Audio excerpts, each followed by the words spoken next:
My name's Sean Leicester. I am part of Primary Connect. So we're basically the supply chain that manages or supply chain for Woolworths Group. So we look after our Australian supermarkets liquor. So we do the supply chain for Endeavour Group, Big W, and also over the ditch in New Zealand. What I am talking about today is our journey into automated DCs and what are some of the learnings that we've found or that we've taken from that journey. Automation isn't new for us. We first went live with automation, or high degrees of automation, back in the late 90s. We've really ramped that up recently with Melbourne South RDC. So that went live in 2019 in Dandenong South, and that was our first fully automated warehouse. We do have a lot of learnings. There were some challenges through that, and we're about to embark on our next journey in Moorebank. We're opening 2 more fully automated or highly automated warehouses in Moorebank. Now, when you think of challenges and learnings from an automated warehouse, you think software, infrastructure, compatibility between the machines. One area that I'm focusing on today is inbound performance, particularly from our suppliers. So when we look at, I guess, the type of issues that we have, what we call as contour or overhang is the number one issue that we're facing. Now what that is, that's basically the physical stock hanging over the edges of the pallet, or more commonly is the pallet wrapping. So how are those pallets wrapped? Are there tails, dags, something hanging over the edges? Now when we look at the total number of pallets into our DCs and compare that to the errors or stoppages that we're having, over 50% are due to that contour or overhang. So we are doing a lot of work with our supply partners on how we can improve that, but we're also looking at what we can do within our supply chain network to help reduce the amount of those contour errors. Now, second to that is pallet, so pallet quality. That's the pallet wood, so are all the boards in place? Are the tunnel gaps sufficient? Is there pallet deflection? Anything like that? We've just gone through many years of a pallet shortage in Australia, which I'm sure most of you are familiar with. We're starting to see improvements coming out of that area now. During, let's say, the peak of COVID and the pallet shortage, pallet issues were our number one problem by a long shot. When we look at total number of pallets coming into our network, we're about 5 or 6% rejecting for pallet issue. We want to get that number down to sub 2%, 1.5, 2%, and that really helps streamline that efficient operation of the DC. What we find with automation is as soon as we have stoppages or inconsistencies, it takes us a very long time to catch up. In some cases, it can take us days to get back on track to get all of that stock back into the DC. Then lastly is labelling and barcode issues. Back when we first went live with Melbourne South RDC in 2019, that was our number one issue by a long shot. About, I think, around 80% of issues were related to labelling. Really good to see that drop down. That's dropped based on a lot of engagement that we've had with industry, with suppliers, industry partners such as Matthews, but also making changes in our operations to be more compliant and accept more of those real life products moving through. Another area is cartons, more so carton sealing. Now, these issues on screen in a manual DC wouldn't really cause too many problems. A team member picks it up, moves it around, puts it on the store pallet, doesn't cause any problems.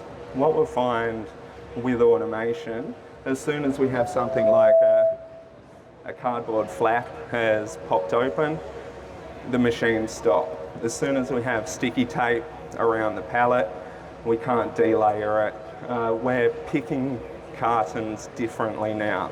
So instead of think a conventional warehouse where a team member picks one carton at a time, places that on the pallet, we're essentially delayering an entire layer at a time.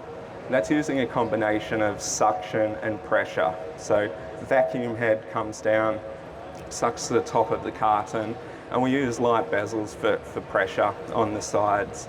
We lift one layer at a time, place those cartons on a series of conveyor belts, virtually separate those, and then that's how we handle them in the DC network. As soon as we have gluing issues, the flaps are popping open and the machines stop and cause that downtime.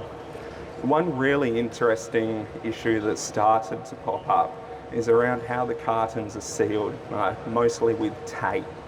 We're finding that really large, light products where they're not taped correctly, and on the edge of the tape it could be folded back. When a supplier palletizes it, it's getting stuck together. When we're trying to separate or singulate those cartons on a conveyor, that's where they're getting stuck together. In a manual DC, you could just pick it up and move it. Automated DC, that's where we're getting some stoppages as well. Another thing to call out on cartons and carton integrity is around shelf-friendly packaging. So the perforations that make it much easier for our store teams to replenish and open the cartons.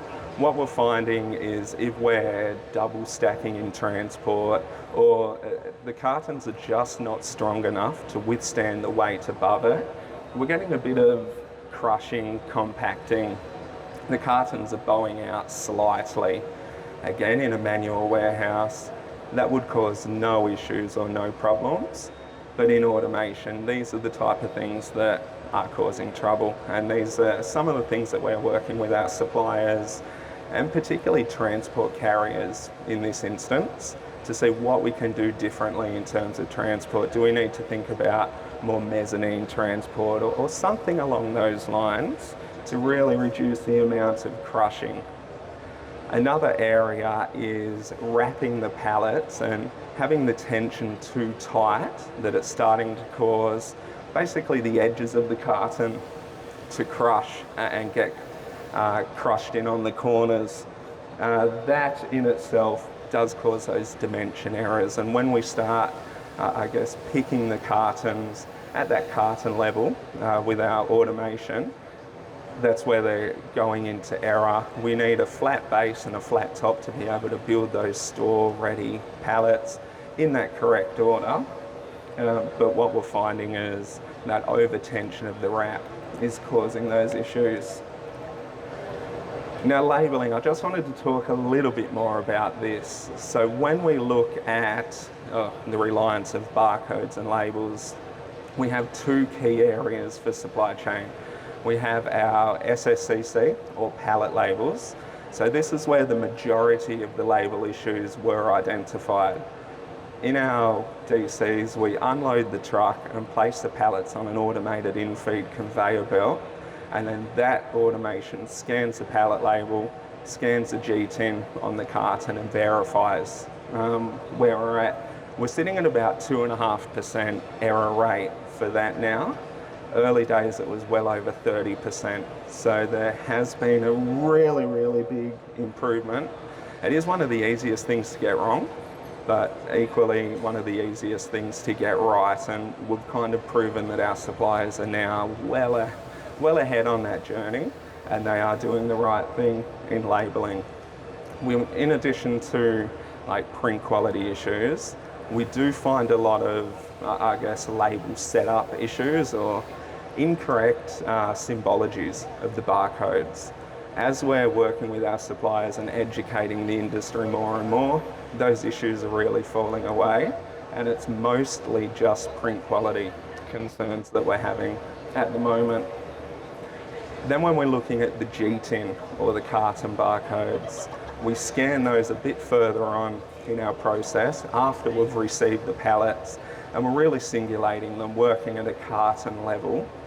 At that point in time, they cause major issues for us because the truck's gone, we can't send the stock back, we're basically stuck with it and we have to deal with it. So when something doesn't scan, we basically need to relabel every carton before we can pick it for stores and get it out to store deliveries. Unfortunately, a lot of the time, that does result in missed store deliveries and things like that. Now with labelling, one of the ways that we have got such a good result is the partnership that we've developed with GS1 and Matthews. And at the back of this area, Matthews have a free tool where you can basically print compliant pallet, crate and produce labels and G-tin labels. And that's available to virtually any supplier to use. Those labels are compliant across all the major retailers as well, so not just Woolies, also compliant for Coles and Metcash. Now one last thing, we wouldn't have been able to do any of this if it wasn't for the support we had with our supply partners. We know it's been a big journey to automation. We've got a lot ahead of us over the next 12 to 18 months as we move even further. So just, if there's any suppliers out here, thank you very much for everything that you've done. And we look forward to working with you all in the future as we move into more automation.